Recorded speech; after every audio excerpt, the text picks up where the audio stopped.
اچھا، یہ میں نے واقعہ کئی مرتبہ بیان کیا ہے لیکن بہت سارے دوست نہیں دکھائی دے رہے ہیں، میں ایک مرتبہ پھر بیان کر لوں۔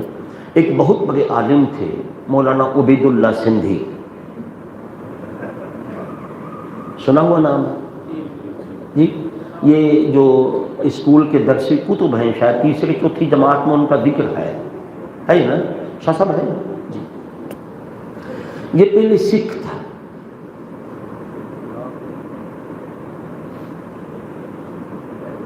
بھارتی پنجاب کا، پھر یہ مسلمان ہوا،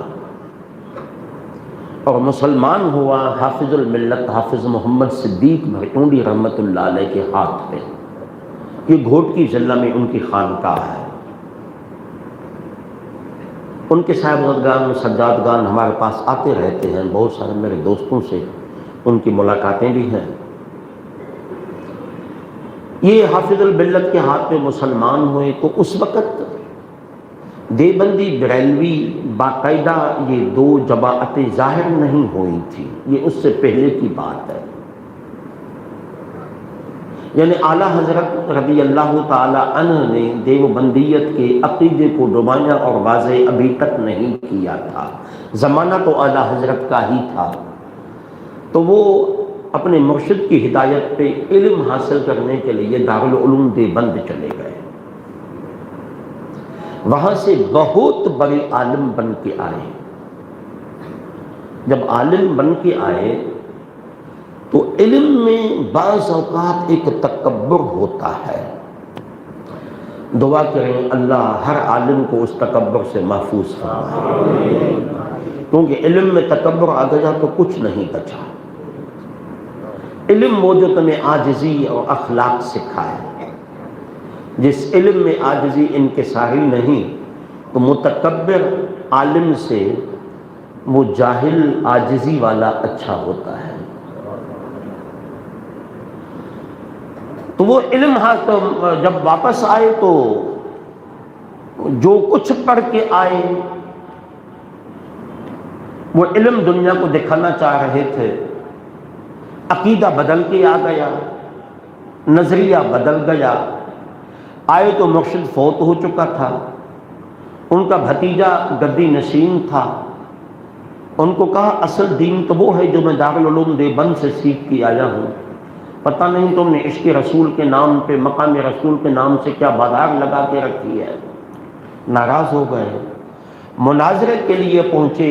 ہمایون ایک قصبہ ہے چھوٹا سا جیکم باد اور شکارپور کے درمیان، وہاں پہ ایک بہت بڑے عالم تھے، میرے بہت سارے دوست یا زیارت کرنے گئے تھے، کر کے آئے ہیں، تو وہ یہاں اس میں فلم بھی موجود ہے۔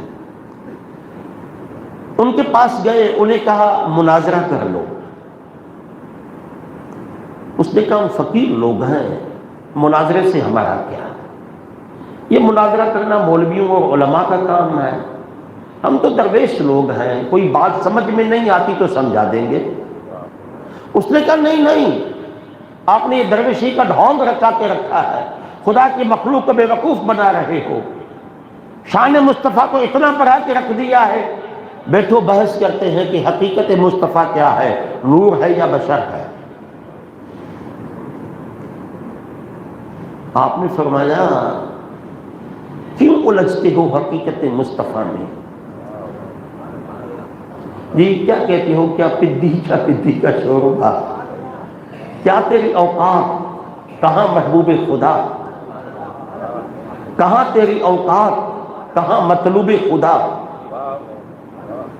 سوچ تو صحیح۔ اس نے کہا نہیں، علم سے بات کرو، دلائل سے بات کرو، کتابوں سے بات کرو۔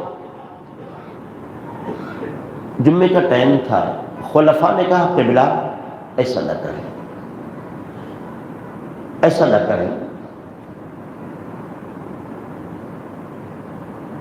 کیا کریں؟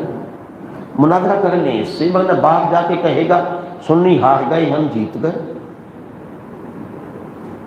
بعض اوقات مجبوری بن جاتا ہے۔ جمعے کا دن تھا، فجر کی نماز پڑھ کے یہ مناظرے پہ بیٹھے، عالم تو تھے، علم تو پڑھ کے آئے تھے عبید اللہ صاحب، دلائل دیتے رہے، حضرت توڑتے رہے، وہ بشریت کے دلائل دیتے رہے، یہ کہتے رہے حقیقت مصطفیٰ خدا کے سوا کوئی نہیں جانتا۔ ان کا موقف تھا نہیں، حضور بشر ہیں، حقیقتی بشریت ہے، نورانیت کا حضور سے کوئی تعلق ہی نہیں۔ حقیقت پہ بات چلتی رہی کہ مصطفیٰ کی حقیقت کیا ہے، حقیقت کیا ہے، حقیقت کیا ہے، یہاں تک کہ جمعے کی نماز کا وقت ہو گیا، نماز بھی ہو گئی، جمعے کا وقت ختم ہونے لگا تو آپ نے فرمایا کہ مولانا الجھتے رہنا لیکن نماز تو پڑھ لو، نماز کا ٹائم قضا ہونے والا ہے۔ تو مولوی تو تھے، کہا میں تو مسافر ہوں، جمعہ مجھ پہ تو فرض ہے ہی نہیں، میں یہاں کھڑے کھڑے 2 رکعت پڑھ لوں گا، پیشمام تو آپ ہے، آپ کا کیا بنے گا، میرے سامنے بیٹھے ہو، خود نہیں پڑھتے، مجھے کہتے ہو نماز پڑھ کے آ جاؤ۔ آپ نے فرمایا ہم نے پڑھی نہیں، پڑھا کے آ گئے ہیں۔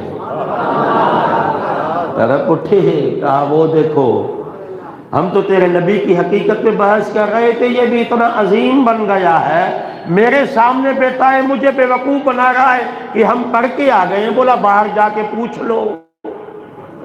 نکلے ہی تھے تو مسجد کے نمازیوں میں سے ایک نمازی مل گیا، کہا نماز ہو گئی؟ کہا جی ہو گئی۔ کس نے پڑھائی؟ کہا میرے مرشد، میرے استاد مولانا عبدالغفور صاحب نے۔ کہا وہ تو میرے ساتھ بیٹھے ہوئے تھے۔ کہا تم جھوٹ بولتے ہو، نماز تو اس نے پڑھائی ہے۔ اس نے دل میں ہی کہا کہ پیر بھی جھوٹا، مرید بھی جھوٹے۔ اب جو ان کے ساتھ کوئی بندہ آیا تھا وہ حقیقت کو سمجھ گیا تھا، وہ مناظرے سے اٹھا، اس نے جا کے جماعت سے نماز ادا کی۔ جب وہ کمرے میں آ رہا تھا تو دروازے پہ ان سے پوچھ لیا کہاں گئے تھے؟ کہا نماز پڑھنے۔ کون سی نماز؟ جمعے کی نماز۔ کہاں پڑھی؟ سامنے مسجد میں۔ کس نے پڑھائی؟ مولانا ہمایونی نے۔ پھاڑ کر کے تماچا مار دیا، جھوٹ بول رہا ہے، تیرا بڑا ظالم ہے، نماز تیری جا رہی ہے، جھوٹے مجھے مار رہا ہے۔